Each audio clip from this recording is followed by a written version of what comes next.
Welcome to Unemployed and Afraid, a podcast that explores the glorious mess of building your own business with the people doing it.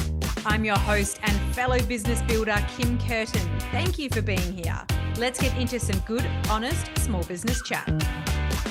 Hello, listener. I am honestly so excited to bring you this conversation. When I recorded it, the conversation just happened at a time I really needed it to, when my confidence was down and my clarity was non-existent. And when I listened back to edit and prepare it for you, it was exactly what I needed again. I'm not even a little bit embarrassed to tell you that I cried a few times editing this because I just felt like I had a coach and an expander in business saying to me, just keep going, you can do this. Cherie Clonan, CEO of The Digital Picnic, is the business friend we all need in our life, and it's my privilege to share her story with you today. In it, we get to explore some straight up business honesty about the intent behind the businesses and offerings we create, which is so refreshing to tangent on for me and hopefully for you too, because I have just been feeling so in conflict with our need to earn in business and to be of service, and how to marry the two with trust and with patience.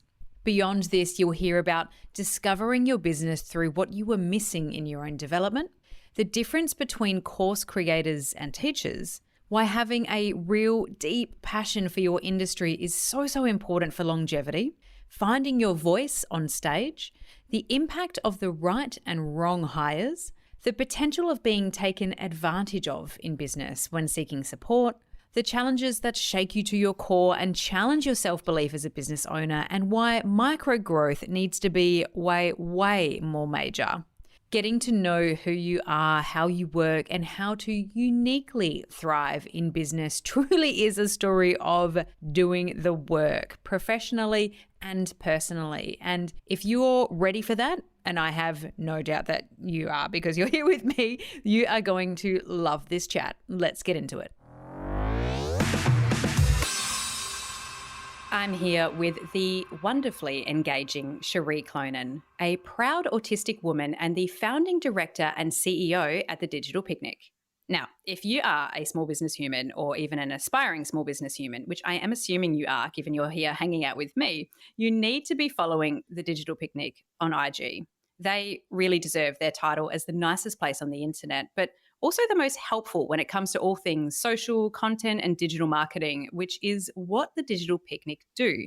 They teach digital marketing and manage a full suite of digital marketing efforts for clients. Cherie is an award-winning digital marketer and in-demand speaker, leading the TDP team to continuously provide state-of-the-art digital marketing training to businesses and internal marketing teams all over Australia, and recently overseas, might I say. Whilst also overseeing the ongoing social media management, her team delivers for an incredible lineup of clients.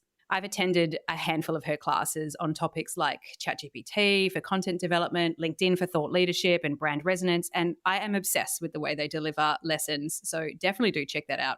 And while a profitable multi-million-dollar digital agency is cool, and it is very cool, Cherie will be the first to say that her biggest success measure revolves around disrupting the industry and consistently leaning into that neurodivergent urge to make the world a better place for having neurodivergence circulating within it. She prefers to do this professionally speaking by designing a humanistic and encouraging workplace with servant leadership at the heart of everything she does. The byproduct of servant leadership is a most humanistic and encouraging workplace that you'll get so many great sneak peeks into if you do what I mentioned earlier and go and give them a follow. Cherie, we cannot wait to hear your story of building The Digital Picnic. Welcome to Unemployed and Afraid. Thank you so much for having me here. Can you please permanently introduce me to the world from here on in? That is the nicest introduction I think I've ever heard. Maybe there's a business in that for me. Yeah, there's got to be some sort of endorsement on LinkedIn for the best introduction ever. I love that. I'm going to look into that after this. To get stuck into a little bit of you and the you behind the business, how might your best friend describe you? I actually have to ask her questions like this. I go for one-word answers. If it was me, I would have said she'd probably have described me as avoidant, full stop. That is it. Just a whole person, linked up to their particular attachment style, which I obviously have to work on. And she just roared laughing, when I told her that. And she said, my God, Cherie, no. So yeah, I think she would describe me as a slow burn, but really worth it. She's just an absolute, human Labrador. She's all in. She loves first, and dislikes second, and she figures that out in her own time and in her own way. But, with me, she said that she just had to kind of break through one wall, then the next, then the next, then the next. And, however long later, it was like, it is now the best friendship I've ever known in my whole life. And I hope my daughter gets to experience love like this, because we just have something so healthy and constructive. And I can't even articulate it, but how she described me is, yeah, just a slow burn. And once once you're in with me, it is the most intense kind of love you'll probably feel from a person, which is what I hope she experiences daily, because that's certainly what I experience in return. That is absolutely beautiful. And might I add, a slow burn, but worth it, could very well be the most perfect metaphor for building a business, as well as a human.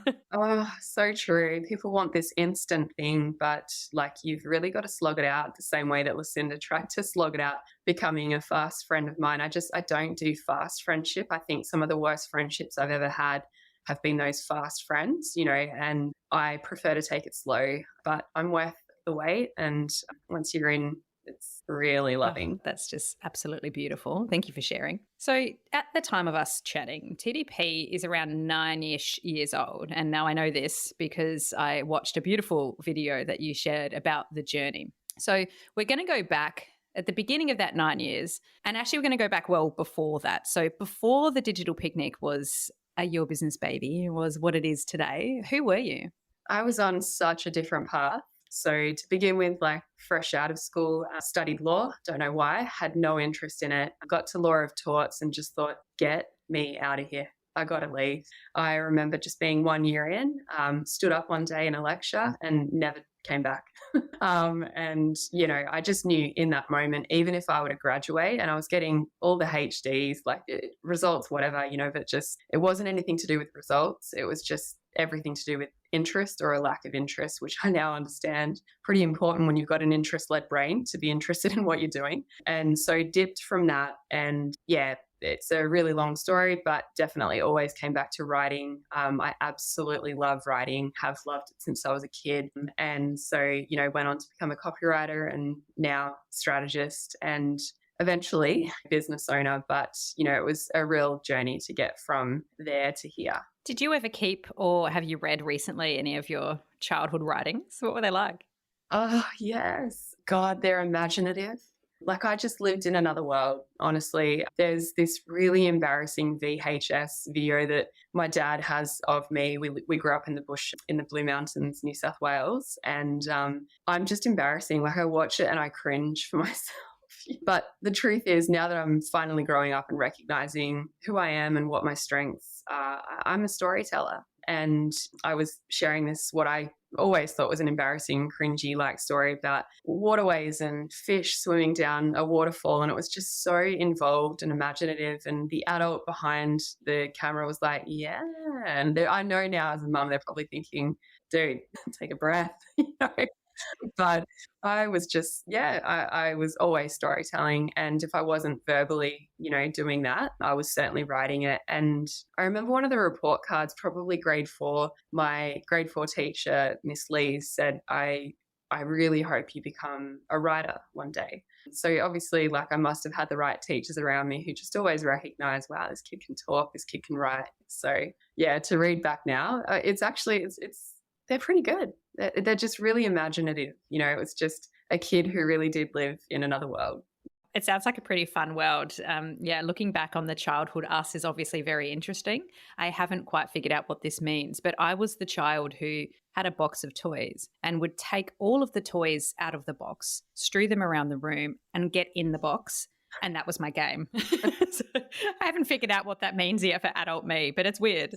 I love kids. I absolutely love kids. I love the way that they think. I wish we could never get to that point where we forget it, because it's just fun. Like now, as a 40 plus, year-old woman, our house is the playdate house. We kind of have like something between 5 to 10 kids in our house most weekends. My friends are like, don't you just get sick of having kids over? And I'm like, it's actually the best thing. Like kids are great. They're just a breath of fresh air. They're so honest. They're funny. They're imaginative, just icons, like little mini icons rolling through my house every weekend. I actually enjoy them more than most adults, So I absolutely like hang for weekends, just to have all the faves over. I'm like, she's coming. Great. Good choice, Frankie.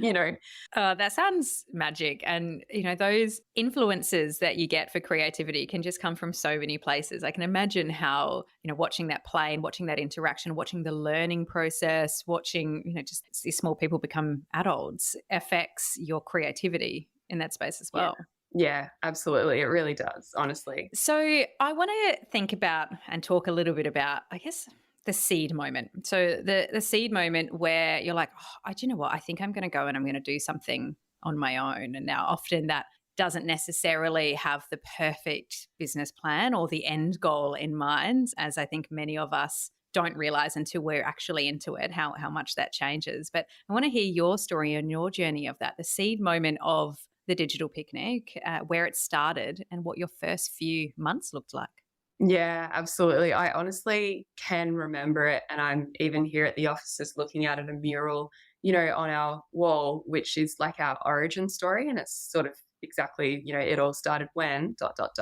And it's the seed moment, and my seed moment was years before TDP launched, but I remember I had the bachelor of everything related to what I am now, doing in life. And I remember thinking, when does it get to the point where I feel confident enough to practice marketing? And it never came. And I don't discredit any university for not delivering in the spaces of marketing, comms, journalism, PR, and so on, because these are industries that move so fast. How can you incorporate the latest and especially the really practical stuff for marketing and digital marketing in particular into a university degree? You just actually can't. So I thought, all right, well, it will happen in the workforce, but that's baptism by fire kind of stuff.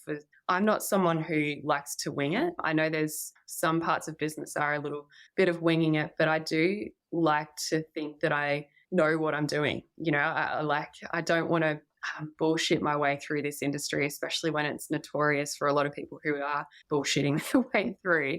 And so I just knew, even in that moment, there's got to be something better than this. There's got to be an extension to this. So I graduated, worked, and then thought, all right, here's this thing. And I invested $10,000 in a digital marketing course that was pitched at being the practical solution to everything I was craving. And you know what? It was trash. Absolute trash. The most uninspiring educator teaching it, just there for the paycheck.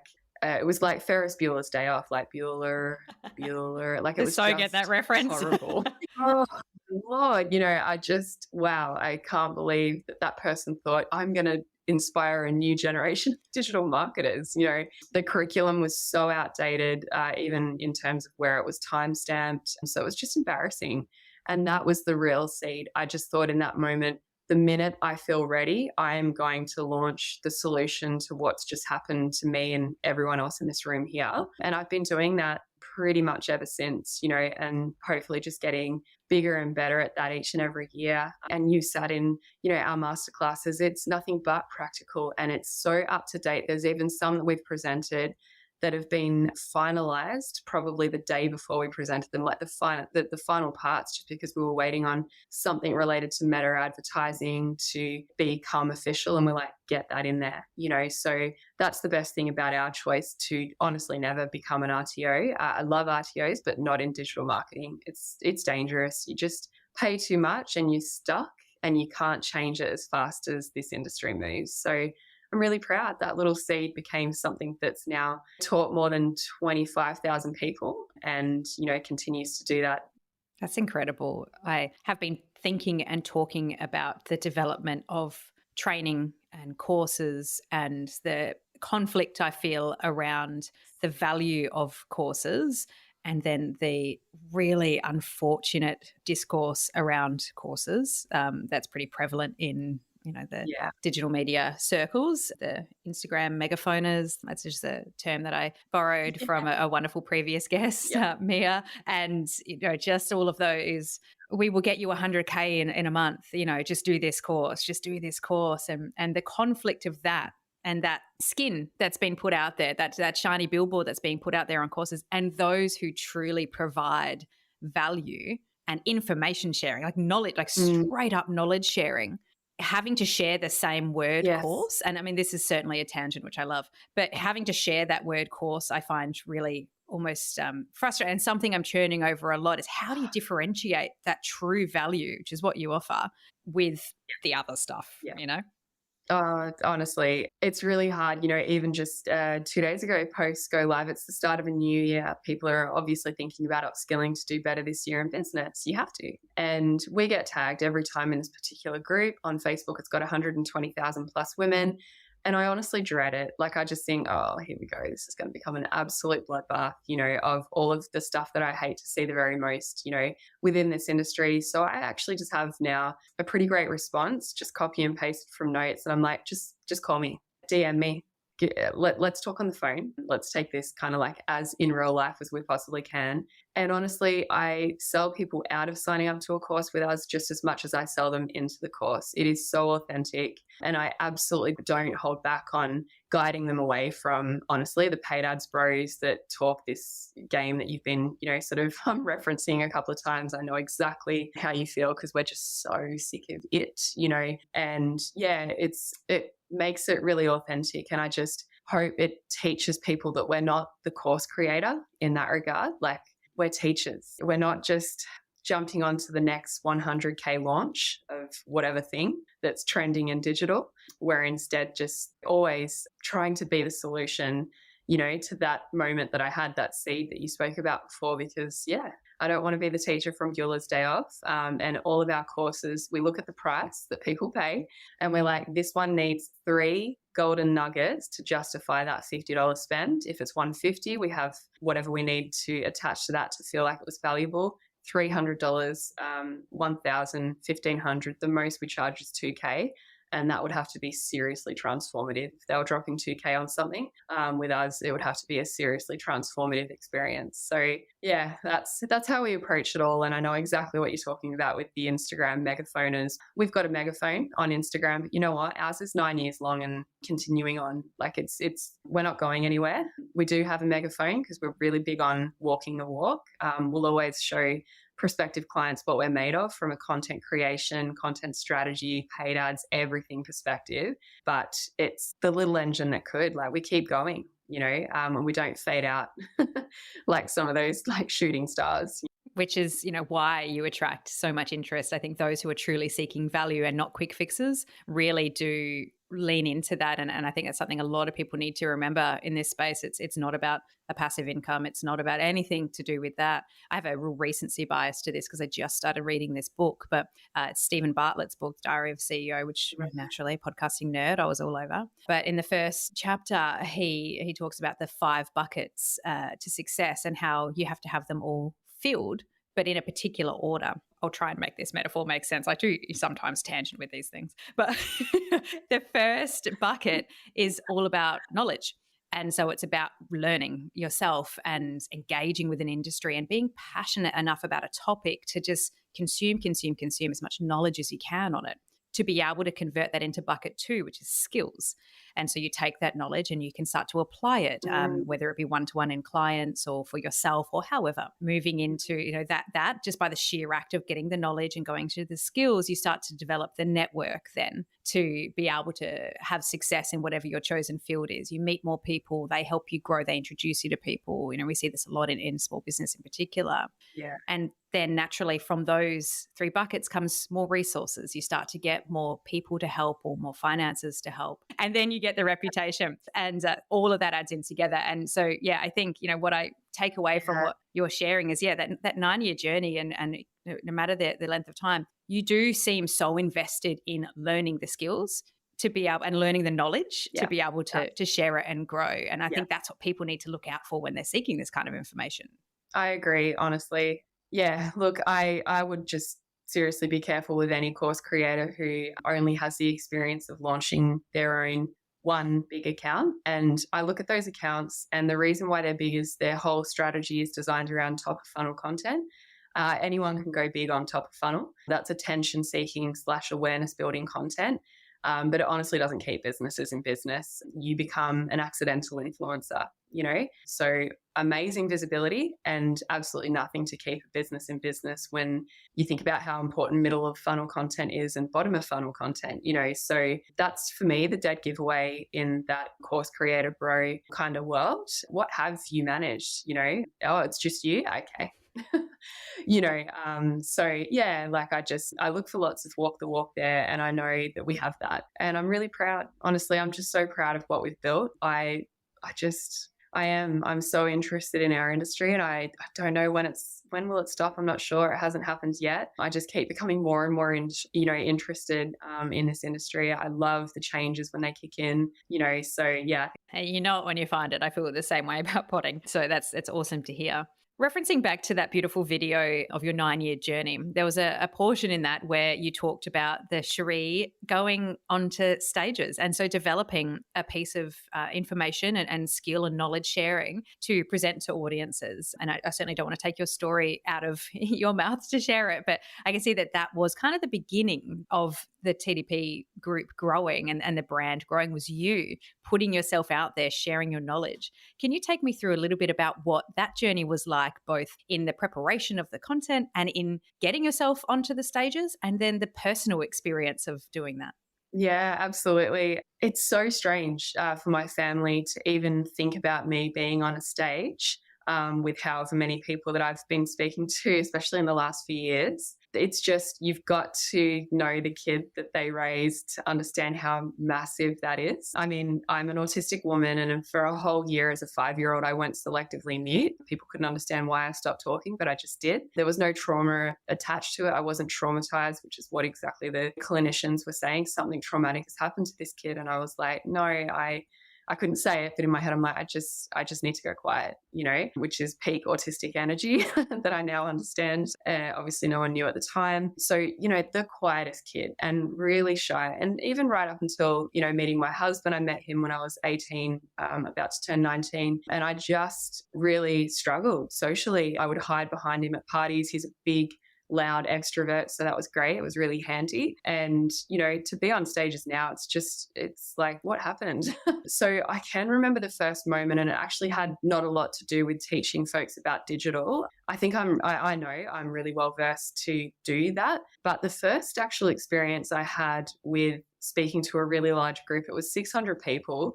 I had no preparation, had never worked with anyone to teach about public speaking or anything like that. I just honestly walked onto a stage and started speaking. And it was that huge initiative called Fuck Up Nights. It was a global movement, so all around the world, right? And they landed in Melbourne and invited me to talk about my fuck up story in business, which I was like, now that I can talk about. I'm a constant fuck up. Feels.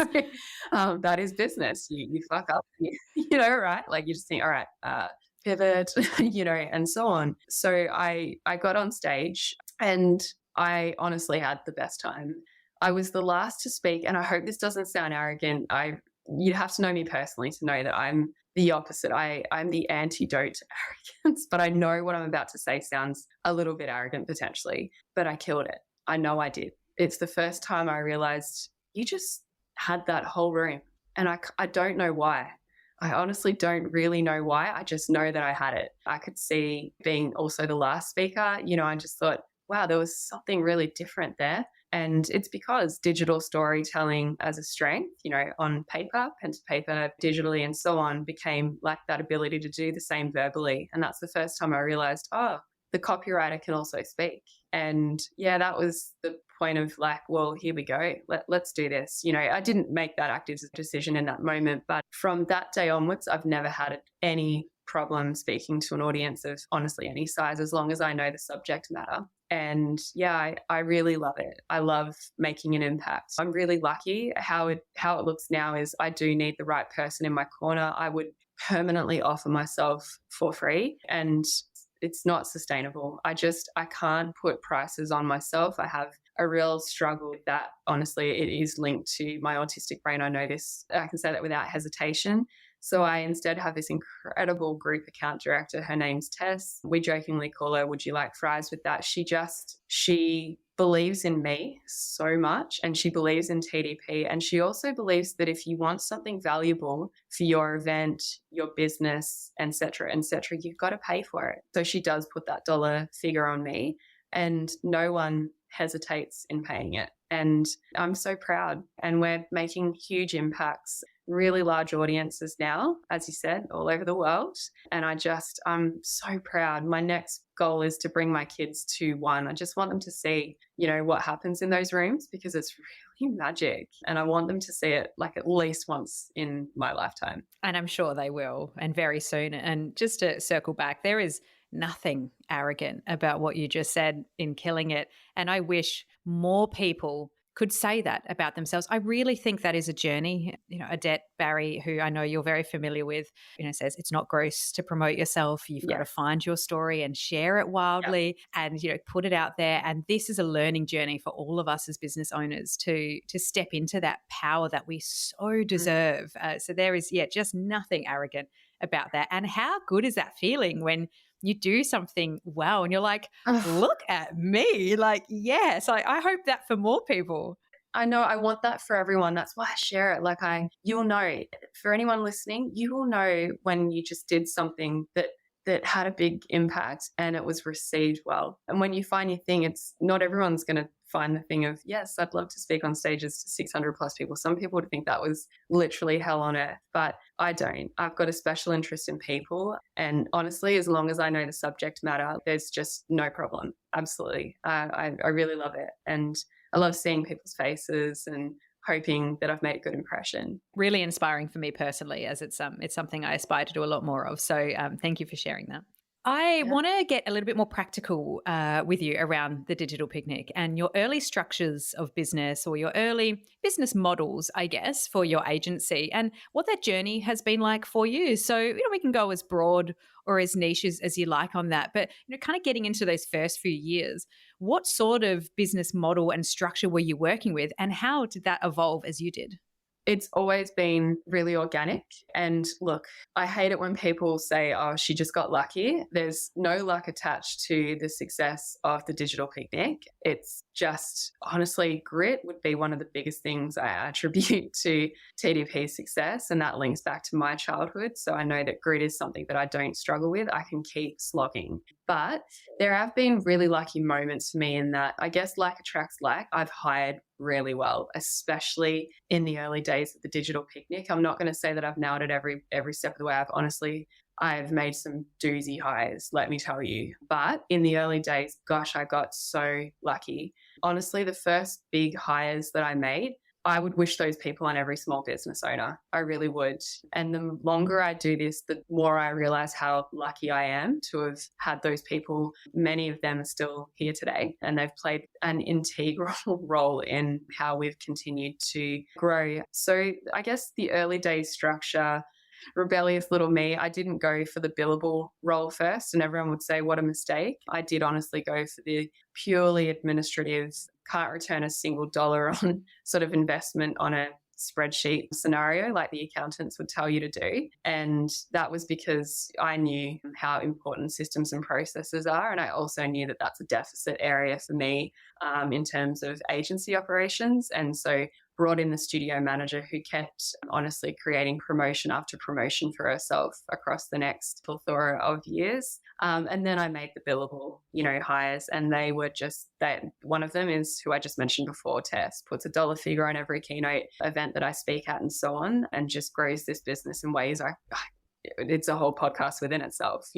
I'm really lucky in that regard. I have hired the intrapreneurs, so people who don't have the desire to launch into their own business for whatever reason. They would all be successful, honestly. Instead, they get the most amount of satisfaction, working within a business, and luckily for me, my business. And then from there, we've got it down pat now. It's as unsexy as this, sounds, it's really formulaic in our industry. We know when we grow again and what it looks like. We know what we need to have in order to make every single hire, and we know what we need to attach to it and so on. We do take punts on some things. Some of those punts have worked out, others haven't. And I don't lose a minute of sleep over the ones that haven't. I tried. I tried something new for the digital picnic, and some things work and some don't. But I guess now here at, at the beginning of 2024, I've got some big growth plans for 2024 and, 2025. But it's, when I say big growth plans, it's a slow and steady kind of situation. I'm not going to grow for the sake of growing. And I know what sort of is attached to that. It's a lot of work. People are beautiful and seriously hard, so I've just got 9 years of experience now to recognize, be so acutely aware, Cherie, of what you're about to take on with every new human being you invite to this business, So I'm really excited. Our future looks really bright, trying to get us towards a structure that could create significant opportunities for people currently in my team, people beyond that, and most importantly, our community. So yeah, it's a really exciting time to be the founder. I think we've survived our hardest year, which was 2022, which caught up to us in 2023. And now it's feeling like we're on the other side. I'm really excited to see what the other side looks like this year. With a business like an agency, I always find it deeply fascinating because it's so people orientated, as you've just described, but service orientated as well. So there's this constant cycle of making sure you're putting either your service offerings out to market, be that in your training modules as you have, but also your service offering for clients, and looking at what that pipeline is going to be like, who's staying with you, how long are they with you for, when do you need to renew, what's your pipeline look like in terms of future development, and then balancing that, of course, with the outlay of having staff members come on and that expense.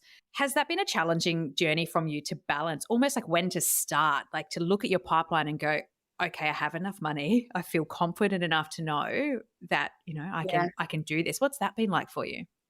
It has honestly been such a journey. And yeah, look, it's exactly as you've described. You could on paper be so ready to make the hire. You do the interviewing, you bring them on board, and click of a finger, COVID can happen. We lost 76% of our client portfolio within 24 hours, Sorry, it was 48 hours, just one more day. Just to drag it out. Yeah, that was great. Loved that for all of us. And yeah, so the most intense thing, I've honestly ever done, it doesn't always suit people who like predictability. Hello, autistic brain loves a routine. But I'm a really optimistic human being. You'd have to be to own a business. You've got to believe in yourself, and you've got to believe in your offering and your community and your team. And I believe in all of those things like so much. But, there's still just some levers that I can't control that will be pulled with each interest rate rise, or just there's a plethora of things that can influence my little agency world. So the only thing I can control, I focus on the things that I can control, which is at a TDP level, gosh, we innovate well. We are a bunch of innovators. So we have that going on for us. And I think, innovation alone has been the thing that's meant that we've kept our doors open during a time where counterparts couldn't. And I really think it is a lack of innovation. The other thing that I can control is to make sure that I only surround myself with high performing people. Now, I'm not talking about anyone clocking a minute of overtime. I'm not talking about high performance in terms of hustle, grind, blah, blah, blah. I'm talking about people who are just seriously hungry about this industry that they find themselves working in. And I honestly have learned sometimes the hard way that if I've ever hired someone who thinks bringing 40 to 50% to a small business is enough, it can close doors. It can close small business doors. So I don't hold a safe place for that. We'll have honest conversations. We'll say, hey, we need X, Y, and Z from you, and so on. No one would ever be surprised if we said, this isn't going to work. That by the time we're having that conversation, we've had a plethora of conversations, before that. But I owe it to myself and my team and our clients to bring people on who don't strive to kind of quietly quit their entire way through, an entire career. Like that's a cute movement, but it doesn't work for small business. We need people who want to be here and want to work in this industry and really bloody love our clients. And if it's not that, then it can't be that. People often will, you find yourself in a situation, they say, what do you do for fun? And it's probably the first thing that comes to mind for me is I work.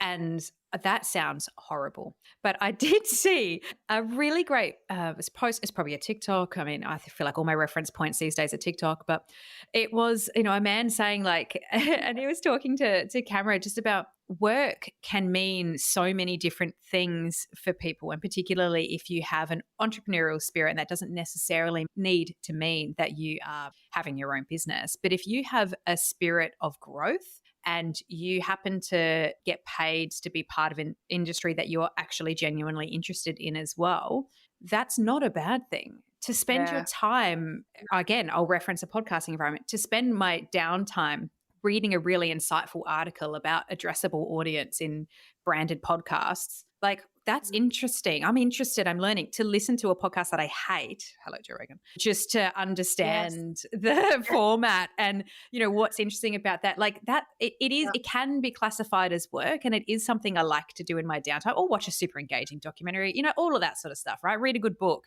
but it is relative to work. And I think like that's the sort of energy that gets a bad rap because it accidentally sometimes can fall into a hustle. Oh, you want me to hustle? Like, no, it's not that. It's just passion. It's passion for whatever you care about. Yes. Yeah. Gosh. Could write the book on that. Like I know when hustle becomes dirty for me, and I also know when alleged hustle, which is what other people perceive as my interest-led brain being super interested in what I'm doing. Yeah, I do. My idea of a good time is reading articles about digital marketing, listening to podcasts, reading books about organizational leadership. Like I freaking love it. But I also have other hobbies. Like I love swimming with turtles. Cute. I'm fun. I love hiking, all of that. But yeah, I'm really lucky. Ours is a workplace that does attract a lot of interest-led brains, and they're hyper interested in this industry. And so that has a really positive influence on this business, our clients, their results. And so on. And yeah, exactly. For anyone who's in the business of hiring people, they will be able to relate when I say this as well. I know what it's like to hire people who aren't at all interested. And it's so immediate. Like you can feel it straight away. And I just can't believe that they would honestly probably join a business like ours. Like there are particular industries where half-assery, you can get away with it. Absolutely. I've seen TikTok. Let's reference TikTok again. I've seen people somehow managing to pull off 3 fully remote full-time roles. Like props, how, but sure.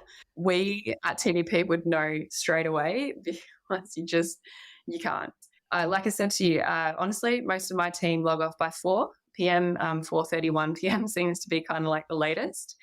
There's a couple who hang around to 6 p.m. That is really okay. I'm fine with that. Anything beyond that, I'd honestly be immediately asking, like, you all right? How's your workload going? And so on. There are definitely some people who work later, but honestly, it's because they've done a plethora of things with their kids after school because we've got a super flexible approach to work. So I don't bat an eyelid over seeing that 8:30 p.m. finish because I know what happened in the day.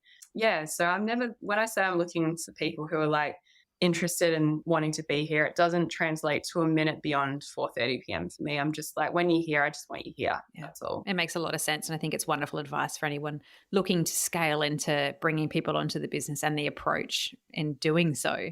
I'm thinking, and you've talked a little bit about this, and it's an area that, of course, this podcast and listener, everyone, we're all so passionate about, which is the thing that often gets missed in the story of business, which is the personal growth journey required to, as you go along, become the person capable of achieving the business goals. And so I'm thinking about Cherie, who's sitting down with her first prospective client and convincing said client, I wonder if you remember them, I would love to hear about that, but convincing them to, come on, to sign on to a retainer or just allow you to manage the digital marketing and teach them, thinking about that Cherie. And then I'm thinking about the Cherie today that's seen 2022, that has, gotten really positive about the 2024 and 25 goal planning. What has changed for you from that Cherie to today? I would honestly almost say I'm unrecognizable, and I'm proud of that. I think the Cherie back then, there's no way I could have had the business I have today with that degree of people please, absolute lack of boundaries, just all of the things that you'd see on any personal growth Instagram page, right? Like I've done the work. I work on an ongoing basis with a confidence coach. I work with a business coach, I've grown up, I've turned 40. It really is true what everyone says, like something happens when you turn 40. I don't know what it is. Scientists could probably explore it. They maybe even have. I'm not really sure, but something changes, So I've really just done the work. And now I honestly can say the clients we attract off the back of just so much change personally, but also just how much facilitated growth has happened for the team as well. We're a whole different agency. Those clients, I hate to say it, back in those days, they couldn't afford us today. And they would be better suited to, honestly, like a freelance type situation. Like, I actually can't believe I thought I could somehow cover salary and so on for what they were paying back then. It was no different to like something that a freelancer would do, a one-person show with no overheads whatsoever. So we've grown a lot. And I will say, not one of our first clients, but certainly in our first few years, we worked with one client. I have so much admiration for this woman. She's honestly one of my favorite people, that we've worked with. I honestly think it was a combination of us not being ready for her. She also wasn't ready for us at that time, in that she'd just launched and she just needed to be so close to that content strategy. It needed to grow, with her at the beginning before she ever considered outsourcing. It just felt a little bit from my end, a bit micromanagey, but I could also completely empathize, with her position. Like, if it were me, I'd probably be doing the exact same. And I know, not probably, I'm going to replace that. I know I would be doing the same thing. So we parted ways. We caught up, I can't remember the timeline, but at least a year, maybe a year and a half later, maybe even something close to 2 years. I'm terrible with timelines, unfortunately. And whenever we caught up, she did comment on just how much I had changed. And she said it was really inspiring, and she felt really proud. She said the changes that she could see in me were exactly what she wanted to see. Even back at that time, she wanted to work with a strong woman. And I think I was still getting there when we first met. So I was just really proud to hear that feedback, especially from someone I admire so much, and still just watch today online and think, look at you go. Like, you are just phenomenal. I love everything that she's building and continuing to build. And yeah, we're not attached to the strategy, but it's just a proud feeling to say, I touched that once, and I'm really proud of what it's become. It sounds like the right people at the right time for you has been a really important part of your professional business and personal growth. So you mentioned, right back to that teacher that said, you're a good writer. Like, that's so encouraging and quite rare, sadly, in the school environment, I think. But, that person that's like landed with you and stayed with you, and then the people that have given you, a little bit of encouragement along the way, whether you have engaged with them in that professional business coach, confidence coach perspective, or those that have come in. Where do you think is the most important place to start in personal growth from your perspective and your opinion and from your journey? What areas do you think business owners need to invest in, be it free resources or paid resources for growth? That is such a great question. And the response is so individual, because I think you have to start with the place where you kind of know you might let yourself or your business down most, to begin with, you just need to be so honest with yourself, right? Like, I'll take this away from business for just a second, but I'm a mum. I've got 2 children. And well before I became a parent, I knew I wanted to become a parent and hoped that that could happen for me. But I knew I needed therapy. I had a really rough childhood from 0 to 5 years old. I came home strong with my dad, thank God. But the first 5 years, and according to Sigmund Freud, like, they're kind of important, apparently. And they were doozy years. I really lucked out in all of the wrong ways with my bio mum. And she made life a living hell from 0 to 5. And I was honestly traumatized. And so fast forward to like my 20s, and I'd gone head in the sand on it for as long as I possibly could. But it wasn't that it was catching up to me. I think I could have honestly kept going the way that I was going. It's just that I knew I wanted to become a mum, and I knew potentially I could really damage these children if I don't do some serious work on myself. I don't want to perpetuate the cycle of abuse that I was subjected to. And so I wanted to, be the cycle breaker. So I did that. I went into therapy for 7 years with the sole focus of becoming the mum that I didn't have, and spent 7 years. I don't even know how much money. I wasn't rich, please. Like, honestly, I was like, I don't know, where was I working? I can't even remember, but it was not a great salary, but I just put so much into myself. And I'm so glad, because gosh, I needed that. And so if you think about that, like I was sort of, I mean, if Olympians train for a gold medal, like surely we got to train for parenting if we didn't have a great start to our own like childhood. So I did the same, just went Olympian on parenthood.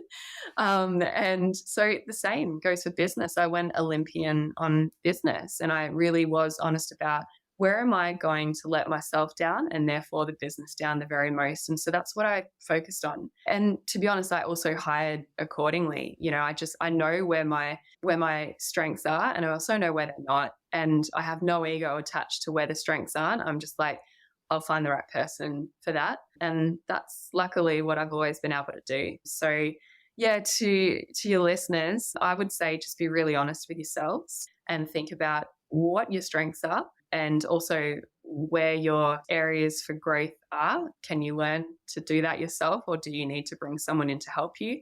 And then the final piece, the only other thing I would add is just be really careful. An honest person like me will tell people, hey, this is where I'm not strong.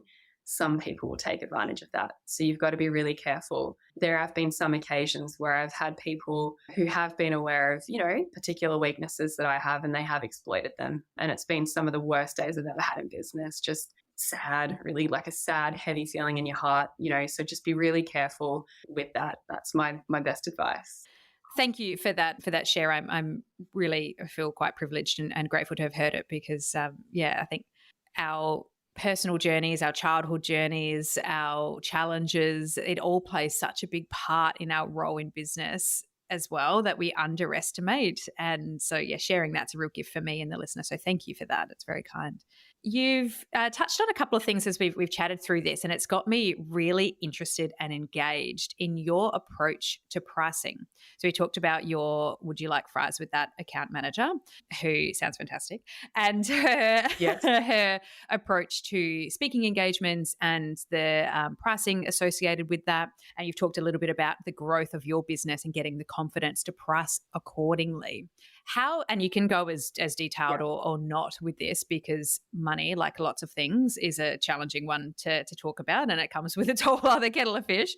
But I'm really interested in your approach on how to charge for things. You know, do you work from the ground up, particularly for your industry and speaking engagements? Because it's like not like there's a rate card out there, right? Like it's not most people don't advertise their rates.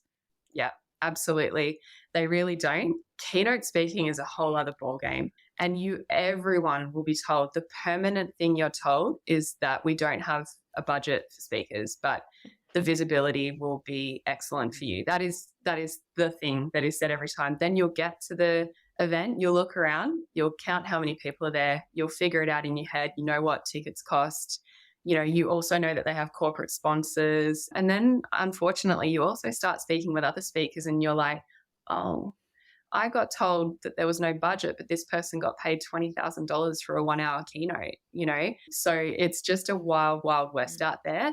And I guess what I've learned is, yeah, honestly, I'm sorry to say that there's almost no value for me now in the apparent visibility of anything. I honestly have to be paid. It is almost always interstate, if not overseas. It is time away from my family. I have 2 neurodivergent children who do a lot better when I'm at home. Nervous systems do a lot better. So I've got to seriously make sure that, you know, when I'm away, it's actually worth it for my family. You know, for myself, more importantly, but my family as well. So keynote speaking, whole other ball game. I'm so lucky that I have Tess there because she just makes it so seamless and easy, and she puts the rates down and she doesn't budge at all. You know, in the other, I guess, arm of our business, there's management services. That's really actually easy. So for any service-based listeners, you know, dialing in, this one's easy. It's just utilization tracking. You've just got to love those spreadsheets. I actually do, and I have dyscalculia, so I never thought I'd love spreadsheets, but I do. And we can very quickly and easily figure out how much services cost. We time everything in agency land. You have to. You will, any agency, good luck to you if you don't time your services and how long you're spending. And so we time and we charge accordingly. And then I guess the final piece is our teaching. How much do we charge for that? To be honest, I'm going to make a confession here. We underprice on teaching, and it will never change. We do it deliberately. and it's linked to a big value around altruism and accessibility. I grew up super low, low socioeconomic, can't even pronounce the word, so that's just showing how great was my prep to grade 6 is. But yeah, I know what it's like to be the kid who can't access education in the same way that other folk can who come from really privileged backgrounds. And I've brought that into business ownership life. Our teaching is worth so much more than we charge, and we'll never change it, because I want people to have a seat at the table in our digital marketing education offerings, virtual classrooms, in-person classrooms, and so on. We look at competitors. There are some who charge, honestly, 10K for what we charge 1K for, and not one part of me loses sleep over that. We are still seriously profitable. So anything beyond that surely has to be dipping into greed, right? Like I can't figure it out. The math don't math for me. We're running a profitable business. Our teaching component is really profitable when we do it well. And yeah, we're not going to budge on that. It's the only thing we undercharge on, and that will never change, because education is a gift that I always want to give to people. I love that. And I love that it comes back to values. And so many of us are nervous about the financial experience of business and, start with a premise to, seek that financial independence. And so therefore look at the low hanging fruit, for lack of a better term that I can think of. And sometimes that low hanging fruit is not worth coming from the individual, the person who's trying to grow and to learn and to improve and do better. Sometimes you're better just picking that fruit a little higher from those big corporate and enterprise businesses who can afford it, and then allowing it to, spread. Yeah, honestly, it's so true. And especially on the keynote speaking thing, there are some who are like, hey, we want Cherie for International Women's Day, and sorry, there's no budget for speaking. And our test would just say, well, we have 25 requests for that one day, so we'll pick the highest paid if that's okay. It is, after all, International Women's Day, so wouldn't we want to back the woman on this one day at least? That's a big keynote speaking opportunity. And if no one pays, you know what? I'll bloody attend an event, because that would be better for me to actually take in something great on International Women's Day rather than offering myself for free on a really important day. If Tess is ever looking for a side hustle on managing people, tell her about me. She should do that. And she would say it all comes back to her dad. There's this quote that she says, oh gosh, why can't I remember it? Her dad is just an icon. He's an absolute icon. And I've met him in person a few times, and I just regard him so highly. And he just, honestly, the theme of it is like, don't offer yourself for free. You are so valuable. Why would you do that? And that definitely comes through in Tess. And then so therefore she not only raises my visibility, but I also get paid. So I get the visibility and payment. What a beautiful thing to experience for a business owner. This is fantastic. Has there ever been a moment over these 9 years, Cherie, where you've gone, I'm not sure I can keep going. I feel like I might want to give up. Has that ever happened for you? Every year. Feels. Definitely every year. December is a big one. My business coach calls it the Thelma and Louise month. I really do want to drive off into the sunset every December. They're the jokes within that question. The reality is there have been, oh my God, just like I'm talking rock bottom moments where I've cried in ways that I didn't even think a human being could cry. It's usually attached to like sucker punches, just sucker punches with, I guess, the state of the landscape. Like COVID was pretty hard. Obviously, everyone will talk to that, boring yawn, but I'll add to it, just have to, Melburnian, it was rough, So that was the obvious thing. There's been an economic downturn. And also just, I have been betrayed by people that I've hired. It happens. And I'm sorry to say it, but for the small business owners listening in, I'm not sure what it is about small businesses, but it does attract people who are sometimes wired to take advantage of a small business that doesn't have like a HR division and employment lawyers and XYZ, right? So you're going to sometimes attract some real pricks. And that's definitely happened to me. And there have been moments where I just thought, how am I even going to keep going? There have been moments where I've just thought, I just want to run. Like I just want to fold. I want to sell to the first buyer. I want to pack it in. And in packing it in, I honestly couldn't afford to, because I would not have the finances available to pay out all of what you'd need to pay out just to exit a business, so that keeps you in on the hard days. But yeah, I think your listeners need to hear this. The ones who, I don't know, the business owners who look like they've got it all going on online, there are things that those founders could never share. I try, but there's only so much I can share. But I've had some really hard moments, honestly. Just really unfair things happen and things that have just made me think, am I right for even business ownership in general? I'm a softie. I love people. I'm vulnerable to particular sort of people and scenarios and so on. And that's definitely happened in TDP's history, but I'm still here. And you know what? I think I'm well and truly on the other side now. I think if I was ever going to run from this business now, it would have been by now. That's the truth, because the 2022, those spreadsheets and the losses we made every single month for a whole year, and what I had to tap onto my mortgage, it was tail between my legs. I felt like a failure to my husband and my 2 children, and it was just an eye-watering amount. And yeah, loss after loss throughout all of 2022. Had to make 3 redundancies. So I'm the bad guy, on LinkedIn. I always will be. I deserve it. I understand. I've been made redundant too, so I know. And what people will never understand is what led to that. How long can you keep throwing something on a mortgage? How much more do you add before you're the asshole anyway? So do you want to be an asshole who makes some really rough calls? Or do you want to be an asshole with your house being repossessed as well on top of that? And then I just want to say, for anyone who went through 3 years have been hard, the last 3 years have been hard for small business owners. I just want to share this. 2023, I turned a whole spreadsheet from deep red to green. And it's not me. It was our head of strategy and growth in collaboration with me, our finance manager, and this phenomenal team. And I'll never not be grateful. So it's just, I had the best year of my whole business ownership life in 2023 in the hardest year for small business owners. So I just know now I couldn't possibly leave the business. I love it.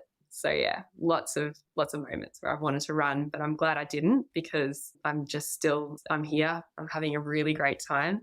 I live, laugh, whatever that's, live, love, laugh, and often cry. And that's normal. It's business. It absolutely is normal. And it is such a valuable share. So yeah, thank you for that insight into some of the scarier times. And just to pull out one aspect you just mentioned there at the end, having so much success and turning around into success in what has been touted in most mass media as the economic downturn, the recession, the this, the that.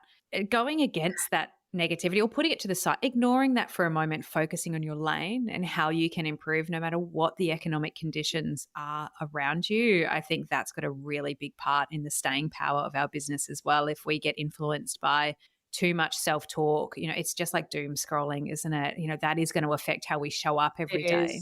Absolutely. You've got to stop the doom scroll in years like, especially last year, and there'll be still people having a crack at those narratives this year. But I turned spreadsheets from, I'm talking like, what's beyond red? It's got to be crimson red, right? Like I'm talking, it was burgundy. It's like a chocolate brown or something. It was like, yeah, honestly, the depth of the color of blood within the artery that's... This is that detail we were talking about with your writing. Right, exactly. Oh my God, and so whatever color that red, whatever hex code that is, in that year that the mainstream media, like people around me were saying, everyone's going to flop, it's going to tank, hardly any businesses will come out the other side. And we went from chocolate brown red to fluorescent green. And almost every month, there was only 1 month we didn't make a profit, which was December. And that was because there was 3 pay runs. It's impossible. We tried, but it's just so hard. And so I'm really proud. I'm just so proud. I look at the spreadsheet, and business is so much more than a spreadsheet, but that spreadsheet is a big moment for me because it's sort of linked to something that I always thought I could never do, which was business related maths. And not only did I do it, but I turned this business around and not only kept people in jobs, but promoted them a couple of times over for some people. What a year. What a feeling. I love it. And I'm so here for it and so supportive of it, and really resonate what you say with what you say about spreadsheets and, teaching yourself to learn to love it when it might not necessarily be a natural thing. It's a big part of the experience, and Yeah. also seeing yourself grow in that space. It's all those micro improvements you see in yourself that speak to the bigger picture. It's not leaving a role or, and starting a business and 3 months later seeing a thrive. It is staying power, consistency, and just micro growth, like the smallest of things that add up to the biggest of Oh, pictures. so true. It's honestly so true. Micro growth. We should celebrate that more. Like in this time where we're seeing people do $1 million in 0.001 seconds online, apparently. I'd love to have whole content pillars dedicated to, I broke even this month. Yay. Literally. Yeah. And this is why we need business friends, because in business as well, conversations like I feel very privileged to be able to have here on this podcast and to share with the listeners as well. This is an aspect of it. Certainly we talk a lot about this, personal and micro growth, but also business buds, catching up with people, occasionally for a brunch, or being part of a group of other business people who will get equally as excited about the fact that, you know what, I just learned how to read a P&L appropriately, and I made my own version and it is wicked, and I look at it every day. Or I understand this analytic for my business that I didn't understand before, and I know what it means. Like, this is fucking huge. Like, you need those people to celebrate this with. Yeah, I hope everyone finds those people. Like, I'm in a group like that, and there's no IP in that group.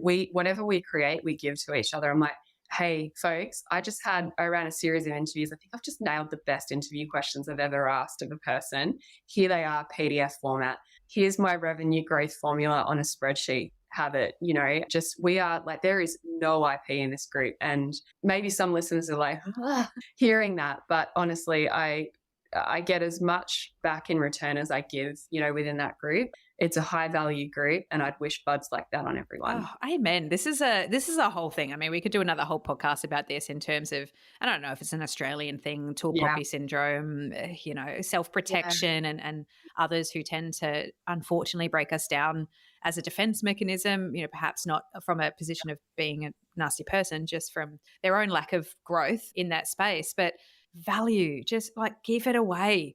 Just put it out there and find your ways to get the return. Like, it will come. You have to just have a little bit of confidence in there, and a little bit of support for others. Like, holding on takes so much more energy, right? It's like that thing where you use twice as many muscles in your face to like be angry than you do to smile. It's the same theory.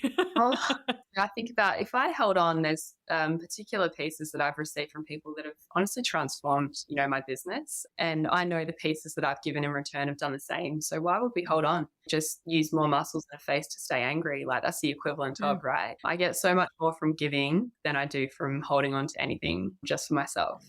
Which is the perfect place to ask of you my final question, because we are getting up there in time. I'm joking about Joe Rogan, but here we are. We may potentially do a very long form podcast. But my final question to you, in response to how much you share off platform, off this podcast platform generally, but certainly how much you've opened up here about your journey of building a business and the gift of information that you've shared today with me and with the listener. In return, how can we support you to continue growing? What can we do for you? I love that question.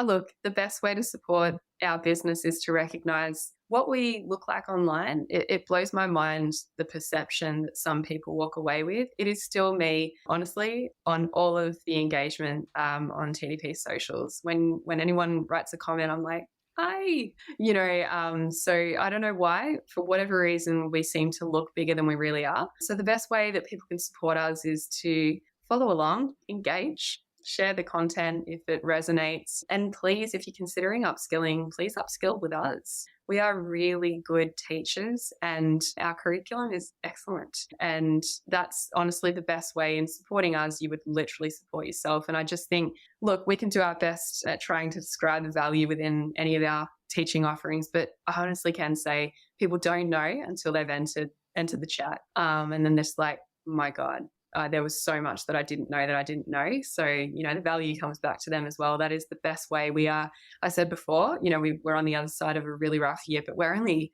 we've basically just jumped a pond.